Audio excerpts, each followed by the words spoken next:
ሰላም ጤና ይስጥልን የተከበራችሁ የኢትዮ መዝናኛ አድማጭና ተመልካቾቻችን በያላችሁበት የዓለም ክፍል አክብሮታዊ ሰላምታችን ከያላችሁበት ይድረስ። ከኢትዮ መዝናኛ በአዲስ መረጃ ወደ እናንተ መጥተናል። ከሰሞኑ የድንቅ ተዋናይት ጠበብት የሆነችው ሰላም ተስፋዬ እንዲሁም ደግሞ የባለቤቷ አማኑኤል ተስፋዬ አነጋጋሪ ቪዲዮዎች በርካታ ምላሾች እያገኙ ይገኛል። ሁለቱ ጥንዶች ከተለያዩ በኋላ በግል ፖስት የሚያደርጓቸው የኢንስታግራም ገጾቻቸውን ያጨናነቁ መልእክቶቻቸው፣ ፎቶግራፍና ቪዲዮዎቻቸው ከፍቅርም በላይ ጥላቻቸው እጅግ እንዳየለ የሚያሳይ መሆኑን የቅርብ ወዳጆቻቸው ይመሰክራሉ። ባሳለፍነው ወር አማኑኤል ተስፋዬ ከአሜሪካ ሰላም ተስፋዬን በተመለከተ እጅግ ያልተጠበቀ አንድ ቪዲዮ አጋርቶ ነበረ። ምስሉም ከሰላም ተስፋዬ ጎን ብትቀብሩኝ እንኳን የቀድሞ ባለቤት ያጠገቤ መሆኗን ካወቅኩኝ መቃብሬን ፈንቅዬ መቃብሬን ተሸክሜ አስክሬኔን ቦታ ቀይራለሁ የሚል እጅግ ፈገግ የሚያሰኝ ከዚህ ባሻገር ደግሞ ከፍቅራቸው በላይ ጥላቸው እጅግ ከባድ መሆኑንም የሚያሳይ መልእክት አጋርቶ ነበረ። ሰላም ተስፋዬም ለዚህ ጉዳይ ምላሽ የሚሆን ቪዲዮን በቲክቶክ ገጿ ላይ ለቃለች። ከዚህ ቀደም የተሰበረ ልቧን ዳግም የጠገነውና ማፍቀር መውደድ እንድትችል ያደረጋት ሰው ከጎኗ እንደመጣና በጥሩ የፍቅር ሕይወት ላይ እንደምትገኝ በሙዚቃ ዋስታ ለአማኑኤል ተስፋዬ መልእክቷን አስተላልፋለች። ጉዳዩ የሶሻል ሚዲያ ብሽሽቅ ብቻ እንዳልሆነና በግል ሕይወታቸውም ላይ አዳዲስ ጉዳዮች እንደተፈጠሩ መረጃዎች ከቅርብ ወዳጆቻቸው ደርሶናል። ከአሜሪካ እንዲሁም ደግሞ ኢትዮጵያ ከምትገኘው ሰላም ተስፋዬ። ከዚህ ባሻገር የበርካቶች ጥያቄ የሆነው ለዓመታት የመለየታቸው ዜና ሲሰማ ምክንያቱ ምንድን ነው፣ በምን ጉዳይ ተለያዩ የሚለውን በተመለከተ ሰፊ መረጃን ይዘንላችሁ መጥተናል። የልጃቸው ዕጣ ፈንታና ለ10 ዓመታት የተገነባው የፍቅር ሕይወት መጨረሻ በዚህ መልኩ መለያየት ብሎም ደግሞ በከፍተኛ ትግል ውስጥ መገኘት ለምን በሚለው ላይ ምላሽን ይዘን ወደ እናንተ መጥተናል። ከሚዲያችን ጋር መልካም ቆይታ እንድታደርጉ በመመኘት ቀጥታ ወደ ዝርዝር መረጃው እንሻገራለን።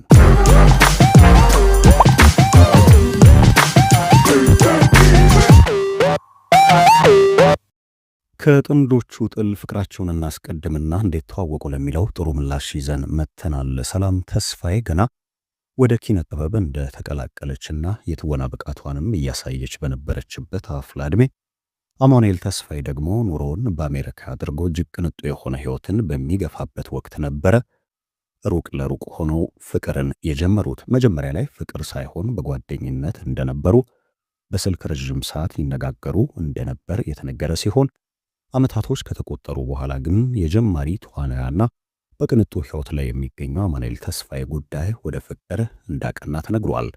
ሳይገናኙ ሳይተያዩ በጆሮ ብቻ ፍቅር እንደተያያዙ የተገለጸ ሲሆን ኋላም ላይ ለመታየት መወሰናቸውና አማኑኤል ተስፋዬ ከአንዴም ሁለቴ ኢትዮጵያ ድረስ በመምጣት ሰላም ተስፋዬን እንዳገኛት፣ ከዚህ ባሻገር ሰላም ተስፋዬም እየተመላለሰች የፍቅር ሕይወታቸው እንዳይቋረጥና ናፍቆት ብሶባቸው ሕይወታቸው ላይ ችግር እንዳይፈጠር ሲሞክሩ እንደቆዩ ተገልጿል።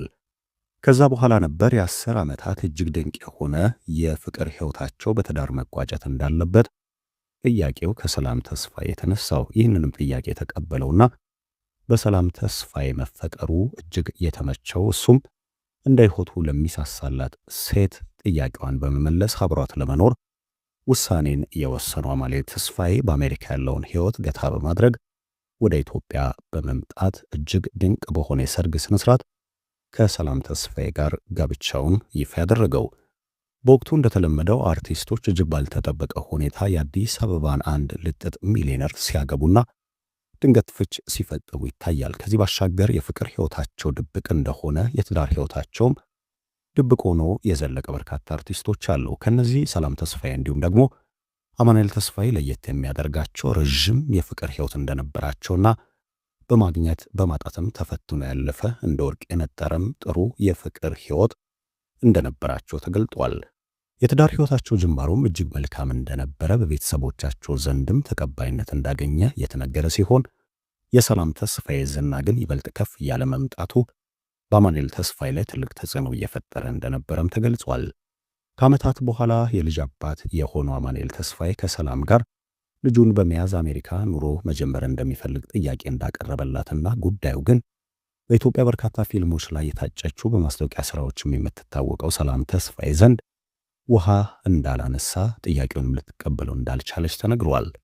በእነዚህ ጉዳዮች አንድ ሲባል የጀመረው የጥላቸው መስመርም ኋላ ላይ እስከ መለየት እንደደረሰና በመጨረሻም በፍርድ ቤት በፍቺ እጅግ በበርካቶች ዘንድ ተወዳጅ መማሪያ የሆነውን የወጣቶቹን ትዳር ለመቋጨት እንደበቃም ተነግሯል። አሁን ላይ አማኑኤል ተስፋዬ በአገር አሜሪካ እንዲሁም ሰላም ተስፋዬ ከአንድ ወንድ ልጇና ከወላጅ እናቷ ጋር በኢትዮጵያ ኑሯቸውን እየገፉ ይገኛል። የፍቻቸው ጉዳይ ከተሰማ ዓመታቶች ቢያልፉም ነገር ግን አሁንም የፍቅር የትዳር ሕይወታቸው ከዚህ ባሻገር ደግሞ ሁለቱም ከፍች በኋላ ጀመሯቸው የተባሉ የፍቅር ሕይወት ጅማሮችን በተመለከተ አነጋጋሪ ጉዳዮች ይወጣሉ። ከዚህ ባሻገር ደግሞ አማኑኤል ተስፋዬ እንዲሁም ሰላም ተስፋዬ በኢንስታግራም ገጾቻቸው ላይ የሚያጋሯቸው መልእክቶች ይበልጥ ከፍቅራቸው ይልቅ ጥላቻቸው እየጨመረ መምጣቱን የሚያሳይ ስለመሆኑ ይነገራል።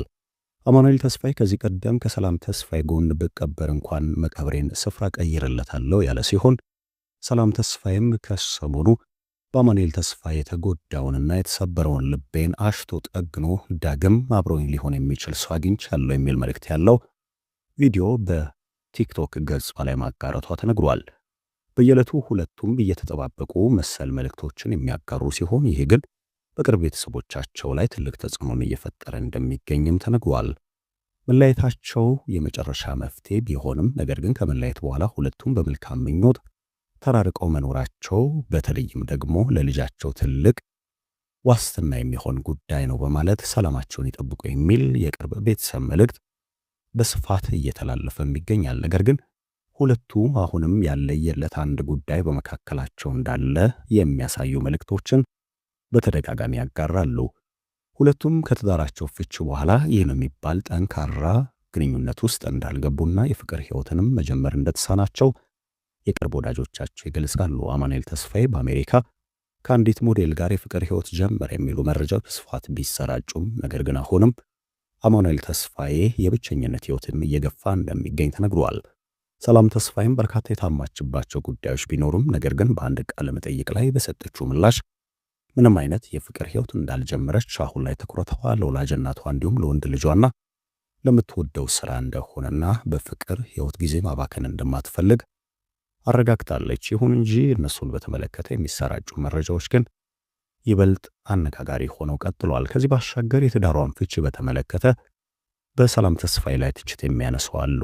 በተለይም በኢትዮጵያ በየዕለቱ ቁጥሩ እየጨመረ የመጣውን የሲንግል ማምነት ራሴን ችያለሁ ጥያቄ ተጠናውቷት ይህን የመሰለ ትዳሯን ፈታች የሚል ትችት በተደጋጋሚ ይገጥማታል። ይህንንም ተከትሎ በገቢ የምትበልጠውን ባሏን በትዳር አብሮ መቀጠል ቢሳናት ልጇን ለብቻዋ ለማሳደግ የትዳር ሕይወት በቃኝ በማለት የሲንግል ማምነትን ሕይወት እየገፋች ነው የሚሉ አሉባልታዎች በስፋት ይሰራጫሉ። ነገር ግን የፍቻቸው ምክንያቶች ሲነሱና በቤታቸው የነበሩ እውነታዎችም ሲመዘኑ እውነት ከዚህ የራቁና ሰላም ተስፋዬ ለ10 ዓመታት በፍቅር የቆየችውን ሰው እጅግ ተወደው እንደነበረ መለየትም ፍላጎቷ እንዳልነበረና ጫናዎች ሲበረቱባት በመጨረሻ የልጇን አባት ለመለያየትና ልጇንም ለብቻዋ ለማሳደግ እንደወሰነች ተነግሯል።